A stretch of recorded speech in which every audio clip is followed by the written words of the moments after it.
যার মনের মধ্যে সততা আছে আল্লাহ পাক কোনো না কোনো দিন ইনশাআল্লাহ তাকে হেদায়েত দিবে। এটা আমরা আমাদের অভিজ্ঞতা থেকেও দেখেছি। এমন অনেক মানুষকে আমরা দেখেছি যে ড্রাগ অ্যাডিক্টেড ছিল, মিউজিক করেছে, হারাম সম্পর্কের মধ্যে ছিল, নামাজ ঠিক মতো পড়ে নাই, কিন্তু যখনই আল্লাহর কথা আলোচনা হতো দেখতাম সে খুবই শান্তভাবে মন থেকে কথা শুনছে।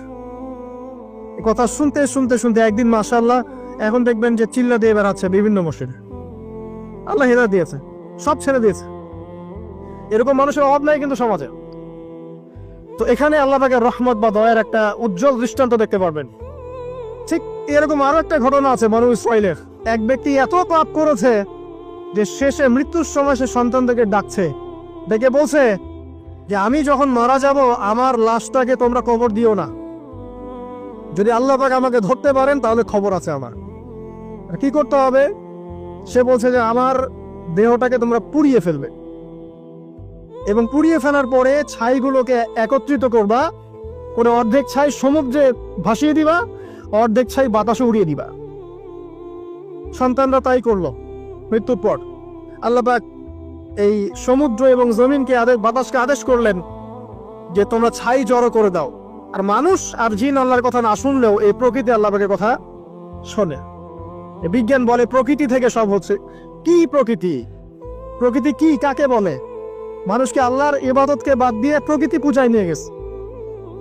এই পুরো প্রকৃতি আর মহাবিশ্ব এক আল্লাহর ইবাদত করে। কে সৃষ্টি করলো প্রকৃতি? প্রাকৃতিক ভাবে হয়েছে সবকিছু বলে, আল্লাহ থেকে হয়েছে বলা যাবে না। বললে আপনি মৌলবাদী হয়ে যাবে। আল্লাহ শব্দ ইউজ করলে আপনি মৌলবাদী হয়ে যাবে। ধর্মতাত্ত্বিক শব্দগুলোকে আস্তে আস্তে উঠিয়ে দেওয়া হয়েছে। দেখবেন যুক্তি, বিজ্ঞান, দার্শনিক শব্দগুলোকে আনা হয়েছে। এটাও টেকনিক্যালি করা হয়েছে। কোন সেকুলার মিডিয়াতে আপনি দেখবেন না ইনশাআল্লাহ বলছে। ইনশাআল্লাহ প্রমাণ করবে যে আপনি আস্তিক না নাস্তিক। তো প্রকৃতিকে আল্লাহ পাক আদেশ করলেন এই সমুদ্র ছাই জড়ো করো, এই বাতাস ছাই জড়ো করো। তারা ছাই জড়ো করে দিল। এই ব্যক্তিকে বলা হচ্ছে তুমি জীবিত করে আল্লাহ পাক বলছেন তুমি যে এই কাজটা করেছিলে, লিমা ফাআলতা হাযা, তুমি এই কাজটা কেন করেছো? তখন এই ব্যক্তি উত্তর দিচ্ছে মিন খাশিয়াতিকা ইয়া রাব্বি ওয়া আনতা আ'লাম। হে আল্লাহ, আমি আমার বুঝে যা এসেছে আপনার ভয়েই আমি এই কাজটা করেছি, আর আপনি খুব ভালো করেই জানেন যে আমি আপনার ভয়ে করেছি নাকি অন্য কোনো কারণে করেছি। মানে আপনি আমার মনের কথা জানেন। আল্লাহ পাক তাকে মাফ করে দিলেন। আপনাদেরকে আমি সেই ব্যভিচারী মহিলার কথাও মনে করাই, যে ছিল একজন প্রস্টিটিউট মহিলা, পতিতা, যেটা আমরা বলি সমাজের ভাষায়। যদি এখন নতুন শব্দ এসেছে সেক্স ওয়ার্কার বা যৌনকর্মী, এবং এগুলোকে আমরা এখন প্রমোট করছি। আমরা এখন অশ্লীলতাকে প্রমোট করছি। এই কথা বলতে আমাদের বুক কাঁপা উচিত নয় যে আমরা এখন অশ্লীলতাকে প্রমোট করছি। আমরা এখন কাপড় খোলার সংস্কৃতি থেকে যাচ্ছি। যে কাপড় খুলে দিয়েছিল ইবলিস। ইবলিস আমাদের বাবা মার কাপড় জান্নাতে খুলে দিয়েছিল, এটা কি জানেন? ফল খাওয়ার পরে এই ফল খেতে কে প্রলুব্ধ করেছে? ইবলিস।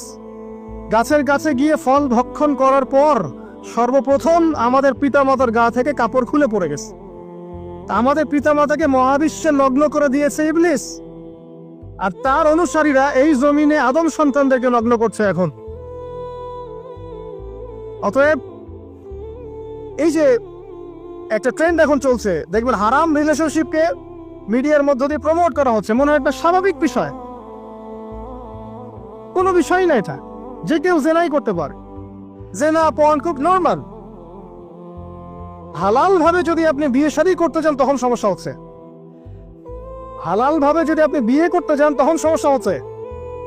হারাম ভাবে আপনি যা ইচ্ছা তাই করতে পারেন, সমাজে কেউ কিছু বলছে না। এখন বলছে এগুলো স্বাধীনতা। সুবহানাল্লাহ, কোন স্বাধীনতা? স্বাধীনতা বলে কোনো শব্দ নয় মহাবিশ্বে। এই পুরো বিশ্বের সমস্ত মানুষ আল্লাহর অধীনে পরাধীন। এই বিশ্বে যত মানুষ বসবাস করছে এখন, এরা কেউই স্বাধীন নয়। না কেউ স্বাধীন ছিল, না আছে, না থাকবে। সবাই আল্লাহ পাকের দাসত্বের অধীনে পরাধীন। স্বাধীন সেই এই পৃথিবীতে যে ব্যক্তি শয়তানের তাবেদারি করে ও নফসের তাবেদারি করে, ও তো স্বাধীন। যা ইচ্ছা তাই করতে পারে। এই যে অশ্লীলতার প্রমোটিংটা চলছে, এটাকে পারিবারিকভাবে বন্ধ করতে হবে। আল্লাহ পাক আমাদেরকে বোঝার তৌফিক দান করুন। এগুলো যত বাড়বে সমাজে মহামারী আসবে, দেখে নিয়ে মহামারী আসবে, দুর্ভিক্ষ আসবে, সমাজে এমন সব রোগ ব্যাধির জন্ম হবে যেগুলো নামও শোনে নাই মানুষ কখন, এবং সামনে ভূমিধস অপেক্ষা করছে, এগুলো আসবে। যাই হোক, ওই মহিলা, যে ব্যক্তি একজন যৌনকর্মী ছিল, বা যেটা আমরা বলি ব্যভিচারিণী মহিলা ছিল, একটা কুকুরকে দেখেছে সে পানি পান করার জন্য তৃষ্ণার্ত, সে এটাতে মায়া করে দয়া করে তার মোজাটাকে নামিয়ে এই কূপ থেকে পানি উঠিয়ে কুকুরকে পান করিয়েছে। এই একটা কাজের বদৌলতে আল্লাহ রাব্বুল আলামিন এই ব্যভিচারী মহিলাকে মাফ করে জান্নাত দিয়ে দিয়েছে। হাদিসে এটাও এসেছে, নবী সাল্লাল্লাহু আলাইহি ওয়াসাল্লাম বলেছেন, ইরহামু মান ফিল আরদ, তোমরা সবাই জমিনবাসীর প্রতি রহম করো। জমিনে মুসলিমই থাকতে হবে, তাদের প্রতি রহম করতে হবে এমন নয়, জমিনবাসী যারাই আছে সবার প্রতি রহম করো, জাতি ধর্ম বর্ণ নির্বিশেষে, এমনকি পশু পাখির প্রতিও দয়া করো।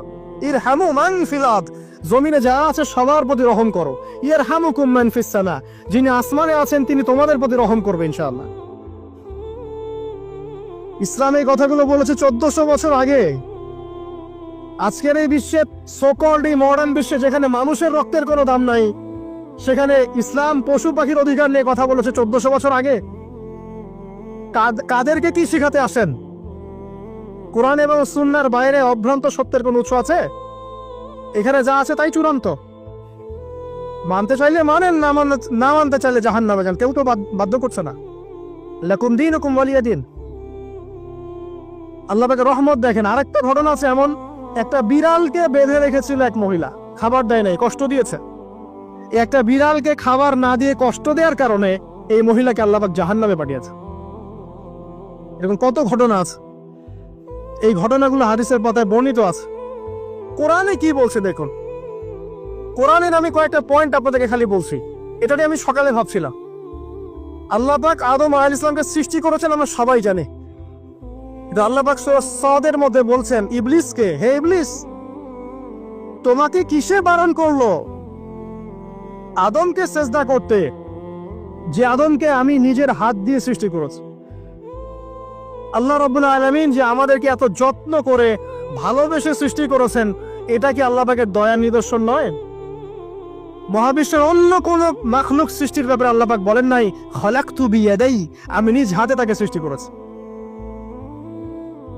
শুধু সৃষ্টি নয়, সৃষ্টি করার পর আল্লাহ পাক তাকে সমস্ত নাম শিক্ষা দিয়েছেন।